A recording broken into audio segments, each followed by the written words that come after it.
أعوذ بالله من الشيطان الرجيم بسم الله الرحمن الرحيم الحمد لله رب العالمين والصلاة والسلام على رسولنا محمد وآله وصحبه أجمعين. Të dashur telespektator, shoqërojmë sot me një temë që vërtet është madhore, kisha me thonë, në Islam, sepse ka të bën me atë që është epicentër e njeriut, kisha me thonë, e që në fakt çështja e moralit, e etikës, e karakterit, edhe lidhjes së tij me aspektin e shpirtit dhe shpirtërorës së njeriut, janë padyshim epicendra e personalitetit të njeriut, dhe prandaj edhe feja jonë islame i ka kushtu kujdes të veçantë, edhe siç e dim, jo rastisht edhe vetë i dërguari ynë tër misionin e tij për çka është dërguar në mesin e njerëzve, e ka rrumbullaksuar me fjalën se innama bu'ithtu li utammima makarim al-akhlaq.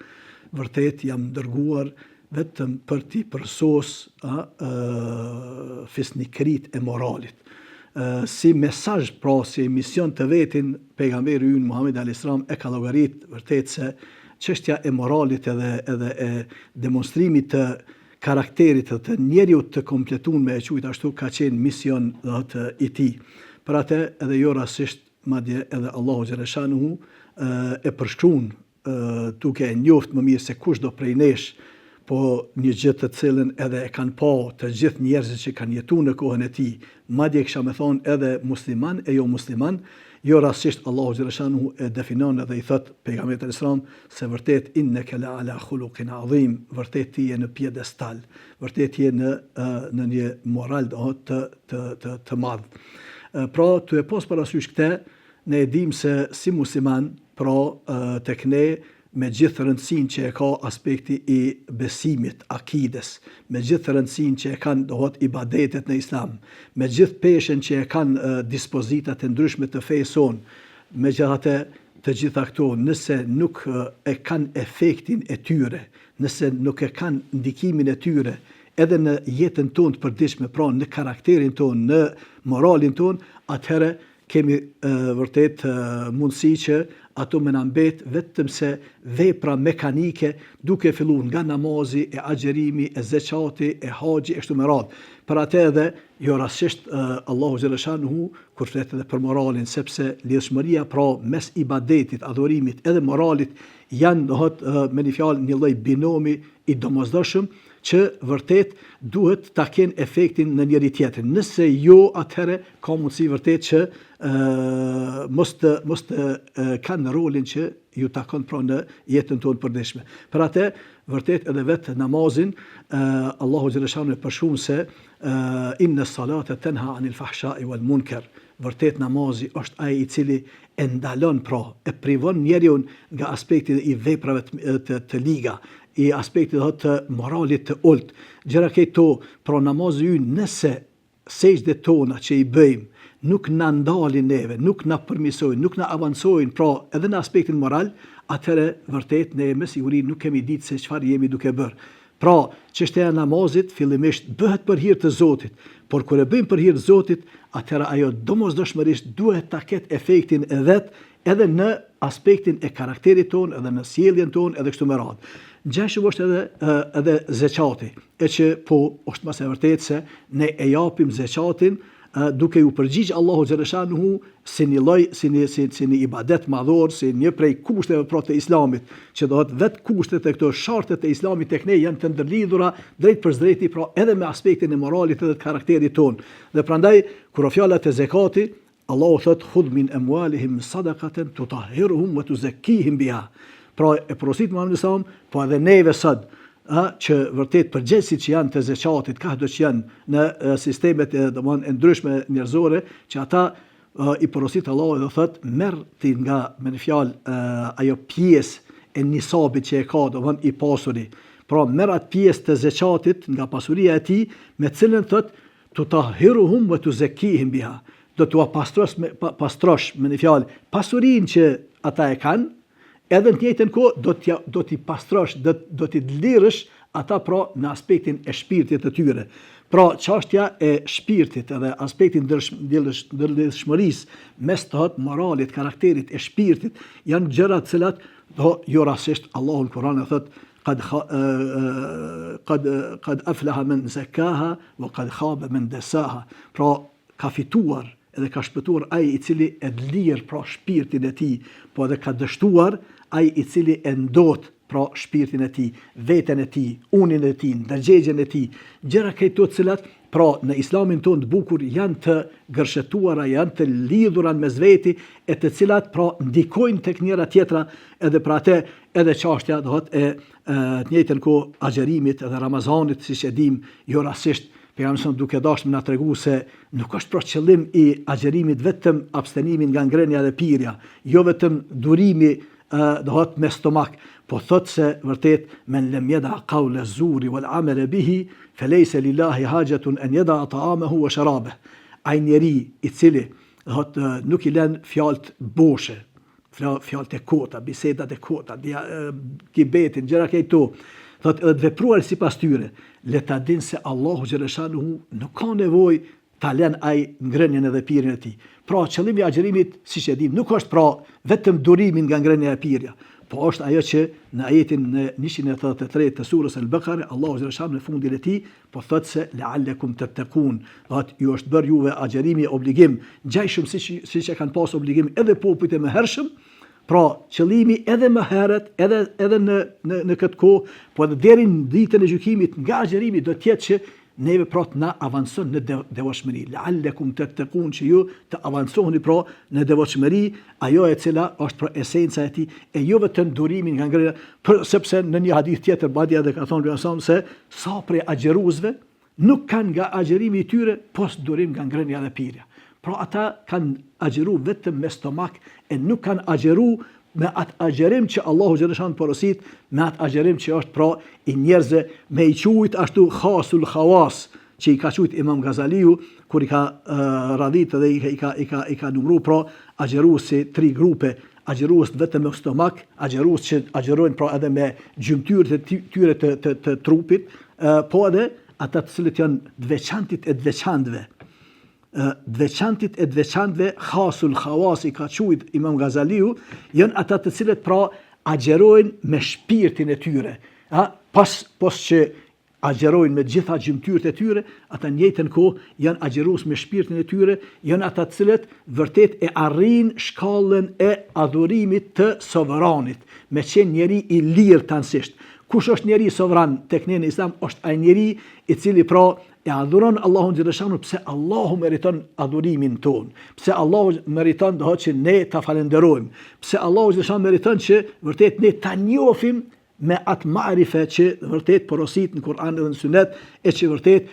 nuk e arrin secili prej nesh për fat të keq, por e arrin vetëm ata të cilët pra janë të thellun në dashurinë ndaj Allahut xhaleshanu, në njohjen e tij, po edhe mandej pra në adhurimin e tij, jo për ta fituar xhenetin, as për të ikë xhehenemit, po e adhurojnë Allahun xhaleshanu me adhurim të sovranit, njeriu i lirë që pra e adhuron Allahun sepse e njeh si krijues të vetin, e njeh si, domethënë, Zot që vërtet meriton pra adhurimin ton, meriton falenderimin ton. Ngjajshëm me namazin e me domethënë zakatin e me domethënë agjerimin, gjithashtu edhe kur fjala e shartit tjetër që kemi në Islam, edhe haxhi, po ashtu e synon të njëjtën, domethënë që jo vetëm thjesht ne të shkojmë atje të kryjmë ato ibadete që kanë të bëjnë me sajin, domethënë safa edhe merve, do të hecjan me safës e merves, tavafi që e bëjmë do të rreth rrotullim 7 herë do të rreth Qabes, qëndrimi ynë në Arafat atje, që krejt këto janë domethënë ibadete vërtet të rëndësishme. Por gjitha këto, nëse vërtet neve nuk na sublimojnë, nëse gjitha këto neve nuk na iluminojnë, nuk na avansojnë pra në aspektin e karakterit edhe moralit, atëherë ato kanë mundësi me na mbet vetëm pra çështje të zhvillimit mekanik të disa veprave që i bëjmë ne e që vërtet pra Allah jo rastisht ne tregë faman hajja fala rafatha wala fusuqa wala jidala fil hajj. Ai që kryen haxhin thot atje nuk ka çështje të grindjeve, polemikave, ngritjes së zërit, shtyrën zënkave, gjëra këto të cilat për fat të keq siç e dim nganjëherë edhe në haxhet tona edhe prej këtynës po na shpëtojnë disa. Pra duhet ta dinë gjithë ata që eventualisht kanë shku atje me e kry pra haxhin se atje duhet shku për tu iluminu, për tu avancu në aspektin e karakterit, për ta ditë se haxhi jon pra ka të bën me atë se apo na ndryshon neve. Sepse secili prej ibadeteve, pra gjitha këto ibadete madhore, nëse ato nuk na avancojnë neve, nuk na përmisojnë, atëherë rreziku është që vërtet pra ne se kemi kuptuar rolin e tyre, se kemi kuptuar atë se ato pra janë të ndërlidhura drejt për drejti me aspektin e karakterit edhe ahlakut ton. Pra, tu e pas parasysh krejt këte, jo rastisht edhe pejgamberi sa kur ka fol edhe për aspektet e moralit, qoftë në aspektin e turpit e aspekteve tjera, sinqeriteti dhe gjëra, thot el haya'u wal imanu qurana'un jami'an, fa idha rufi'a ahaduhuma rufi'a al-akhar. Thot turpi edhe imani, që të dyja janë më shkurt pra binom, me e quajt ashtu. Janë binome që nëse njëri pra prej tyre ngritet, largohet prej neve, bjen njeriu pra në aspektin e moralit, ai domosdoshmërisht ka me ra edhe në aspektin e imanit,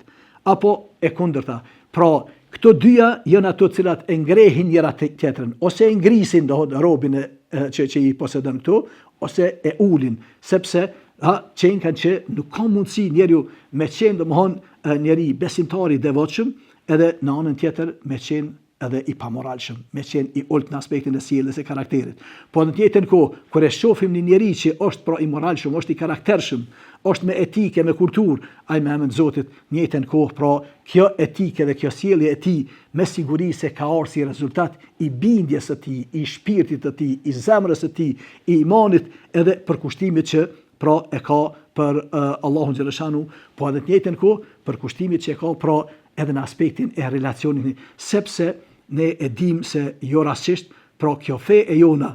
nuk ka ardhur si fe e cila neve na mëson se si me i rregullu relacionet tona veç mes neve edhe krijuesit ton. E që kjo vi vertikale, ndoshta nganjëherë, po edhe po është ajo që po e kanë preokupim jo pak nga muslimanët. Edhe që kjo është domosdoshmëri, edhe duhet patjetër me pas parasysh. Por nëse eventualisht ne mbesim vetëm me këtë preokupim e harrojmë vijën horizontale që njeriu musliman duhet me qenë i kujdesshëm, duhet me ditë se si me ngrit edhe si me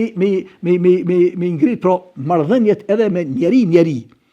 E që madje kisha me thonë, jo vetëm njeri, po njeri edhe kafsh, njeri edhe shpez, njeri edhe bim, njeri edhe gjithçka që neve na rrethon, sepse ne të gjithë bashku pra e ndajmë këtë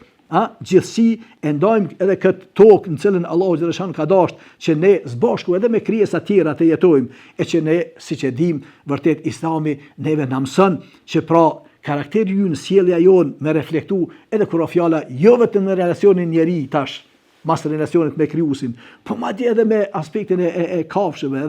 edhe gjësendeve, e siç e dim na sa prej njerëzve edhe në kohrat më të hershme, njeriu pra, e siç e dim, për shkak të një mace e ka merituar edhe xhehenemin, sepse e ka mbyll edhe nuk e ka leju, as nuk e ka ushqy, as nuk i ka dhënë për të pirë, po në të njëjtën kohë se ka lënë të lirë që ajo të bredh edhe ta kërkon pra nimetin apo dhuntin e Allahu xhaleshanu. Po edhe e kemi shembullin tjetër, i cili do thot për shkak të një qeni që vërtet ka zbrit atje poshtë të kroni, edhe shka me këpucën e tij ka mbush ujë edhe i ka sjell do thot qenit i cili ka qenë do thot i etur maksimalisht e që s'ka arrit deri te ujë, i ka sjell ujë edhe ka pi edhe më shkurt pra është bërë sebeb që vërtet të shpëton edhe nga ngordhja e kështu me radhë. Pra janë këto aspekte edhe gjëra madhore që llogariten në Islam, e që na duhet pas parasysh, e sidomos po them vërtet kjo kohë neve na mëson e sidomos ibadetet Edhe Ramazani duhet që gjithçysh neve të na trajnon në këto aspekte e që na e dim se vërtet krejt këto i ngërthen në vete Ramazani, sepse nuk është thjesht vetëm një agjerim, po është agjerim në të njëjtën kohë është edhe pra çështje e ibadeteve tjera, veprave tjera, të cilat siç e dim ngërthejnë edhe aspektin ton shpirtëror, edhe aspektin ton trupor, kalitjen, po edhe aspektin ton social që e dim që i kemi në fundin e Ramazanit, jo rastisht aspektin e vitrave, sadakatul fitrit, e zeqatit, e kështu me radhë, këto të cilat pra e bëjnë ibadetin tek ne në Islam, jo të jetë diçka që gjithmonë mbetet vetëm mes robit edhe Zotit, po është ibadet i cili pra ka ndikime edhe shumë dimenzionale e të cilat shtrihen edhe në aspektet vertikale, po edhe në aspektet horizontale. Allahu xhaleshanu inshallah na bën të gjithë prej atyre që vërtet i kuptojmë këto aspekte, e kuptojmë se çfarë rëndësie ka morali, se vërtet është çështje e ushqimit të shpirtit, është pra aspekt i iluminimit të tij, po në të njëjtën kohë është aspekt që ka të bën hat pra edhe me kënaqësinë e Allahut xhaleshanu, e i cili pra e don robën e vet që vërtet me qenë prej atyre që e ka dëro Allahun xhaleshanu, po edhe është i kujdesshëm në relacionin e tij me robët, po edhe me kafsht, edhe me gjësendet që e rrethojnë. Allahu inshallah ju shpërblen të gjithëve. Wassalamu alaikum wa rahmatullahi wa barakatuh.